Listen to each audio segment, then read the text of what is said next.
to our newest segment. We're gonna be calling this Millie Moments, and this is just gonna be album reviews and just very honest, thorough breakdowns on music. And just like I said, this is something new we're trying it for the channel, and hopefully you guys respond well to it.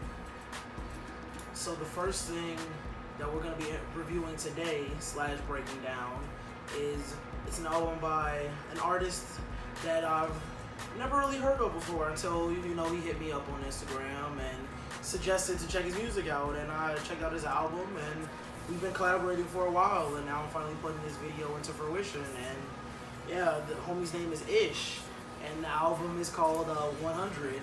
I think first off, I think the cover is really millennial. It's just him in the backdrop with a nice skyline in the background and the 100 emoji on it, but that's not important at all. Let's just get into the review. So, I'm gonna just start off saying, overall, this is a versatile album. You get a little bit of everything. He has some really thorough tracks that do a great job of telling stories. He also has some other tracks that focus on love and his affection towards females, and I think that's a great album. I think that's a great way to come out with a strong album, is to try to have your songs be versatile. I even went through and broke down, to the best of my ability, the best parts and even some of the samples and things like that from other songs. The thing that I like to do is I always listen to my music on shuffle. Any full project I listen to on shuffle. It's just something that I've always done.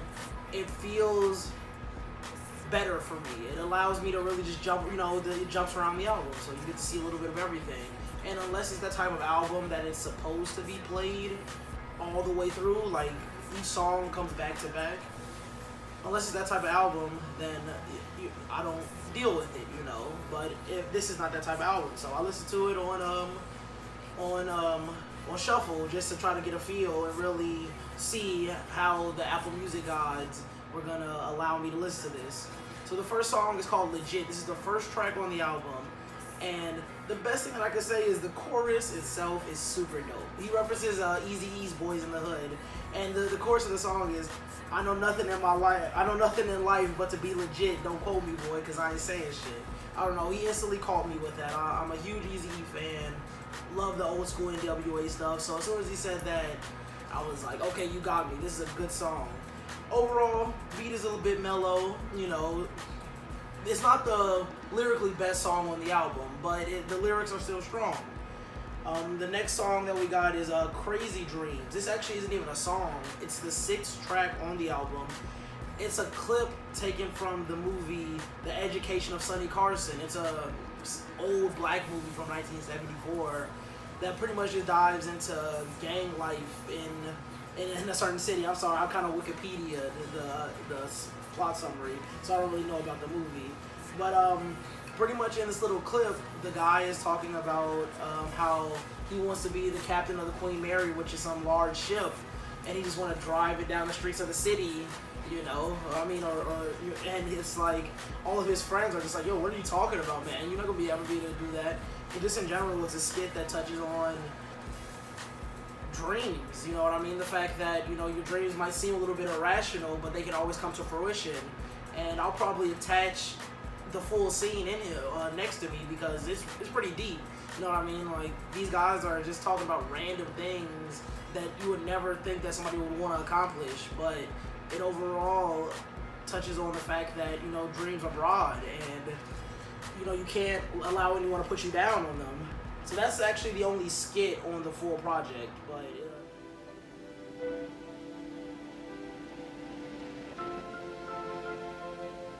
hey man, I'm gonna be the captain of the Queen Mary, man. Hey man, I'm gonna sail that bad boy around the world, man. Yeah. I ain't coming back, man. So I can sell that bad boy down Jefferson Avenue, man. Yeah, that's what I'm gonna do, man. Man, you can't do that. That mother's 20 blocks long and half as wide. You couldn't fit that mother through with a crowbar. I know, I seen it. Yes, I can, man.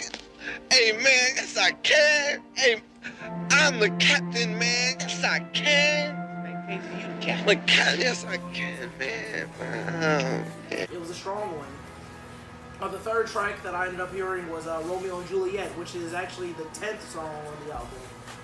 And it's like I said earlier in the video, this album is really versatile and touches on a bunch of different topics. And this is the song, this is like your love song of the album. I mean, it's not necessarily a song for the ladies, but it is your love song, you know what I mean? The title implies it, but in general, you know, this is the song starts off with him playing hard to get. You know, that's what it seems like, at least, you know what I mean? Like, he's talking about how he don't really need the specific woman in his life, this and the third, like, if you don't want to be around, I don't need you, and he just keeps it going like that. But then the last few bars kind of switch it up, you know what I mean? It kind of goes from, I don't need you, to, if you put in this energy, I'm gonna put in this energy and we can be strong together. So it's like, and it, like I said, it's the last few bars, maybe the last 8 bars of the song is more on some let's get together and be happy kind of stuff, instead of that I don't need you, get out of my life kind of stuff. Not my favorite song, not my favorite song on the album, but still a pretty decent song. The next song that I listened to, this is the 4th song I listened to, is Little Giants. It's actually the 9th track on the album. Super mellow instrumental with aggressive vocals, you know, that mainly break down the artist's come up. You know, it's one of those, I came from the dirt type of songs and I'm gonna be great type of songs, you know. That's really all I can say about it. And lyrics are strong, but overall, like I said, still not one of my favorites. Let's see. The 5th song that I listened to is $100,000 Schemes, which is the final 11th track on the album. And it pretty much, as a whole, you know, the title kind of implies what the song is about. It just embraces it just addresses his desire to be the best, you know what I mean? And to make a lot of money in this game, you know what I mean? What's it called? He talks about, you know, it's just another one of those, like, I'm gonna be great type of songs, which, you know, is a common trope in hip-hop today. Or it's always been a common trope in hip-hop, you know, it's like, I'm the best, I don't care what nobody else say, I'm the best, you know what I mean? But this is, and I love that quality. I consider that a necessity. I've mentioned this in the podcast several times. A rapper, at least a lyrical rapper, maybe not your mumble rappers, but a rapper who is really trying to, like, do well, no matter what anybody says, he or she in their mind should think they are the best rapper, or they're going to be the best rapper to ever do it. If you don't feel like you're the best at what you do, I personally feel like you shouldn't be doing it. So the fact that, you know, he has a whole song dedicated to that is like, yeah, that's good, that's great. Definitely one of my favorites. The 6th track that I listen to is I Don't Know, which is actually the 2nd song on the album. And in my opinion, it's the best song. You know, like, once again, in general, this album has lots of mellow beats and either your really melodic song, choruses, or it has a really aggressive style of, like, rhyming.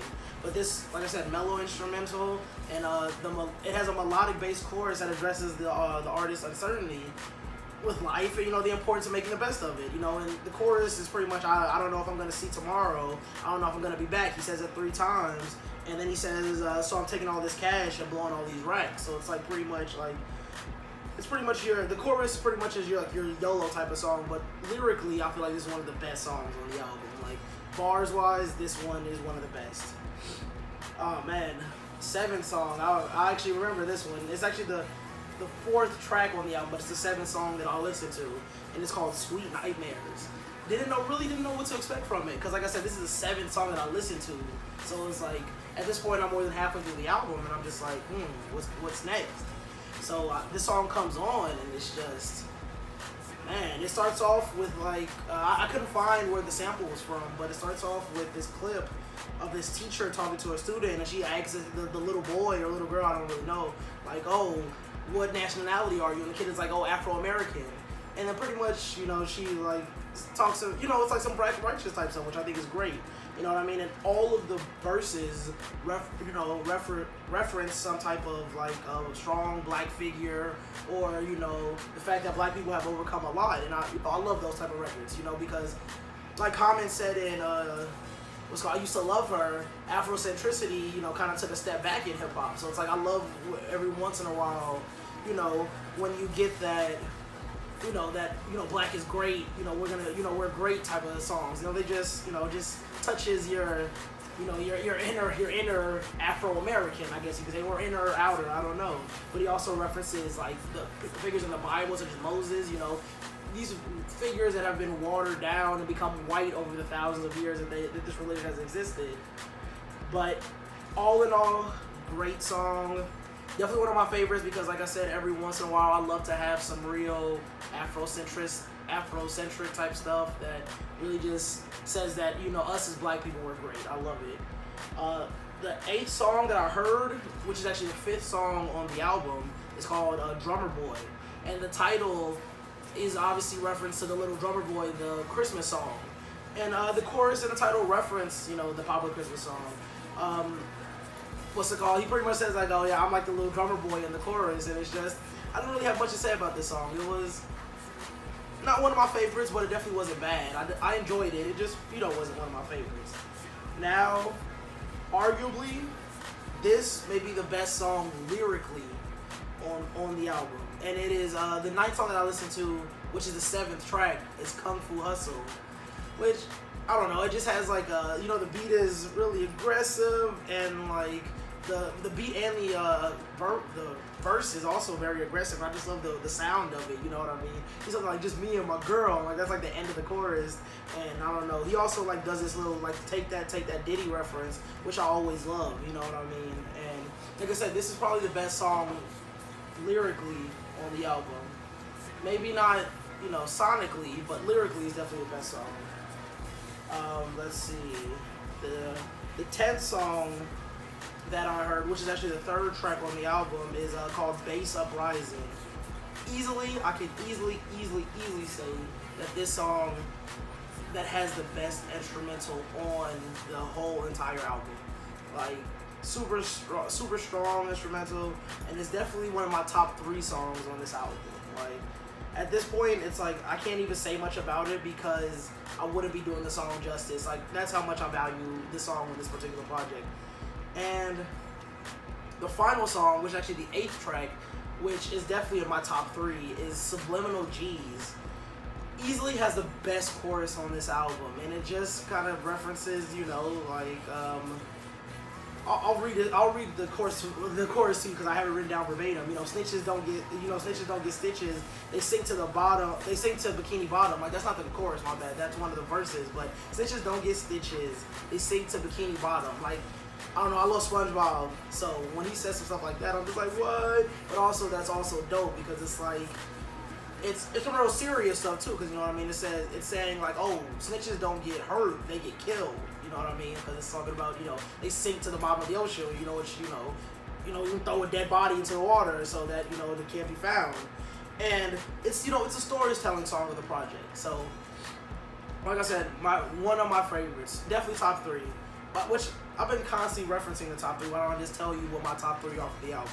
So, Subliminal G's, I Don't Know, and then Kung Fu Hustle. Those are my 3 favorite songs from the album. I think those are the top 3 all in all. And, let's see. To sum this video up, I'd give this album, you know, since it had that one, you know, Sweet Nightmares, you know, you had your one black-centric song, I'll give it 4 Afro picks out of 5.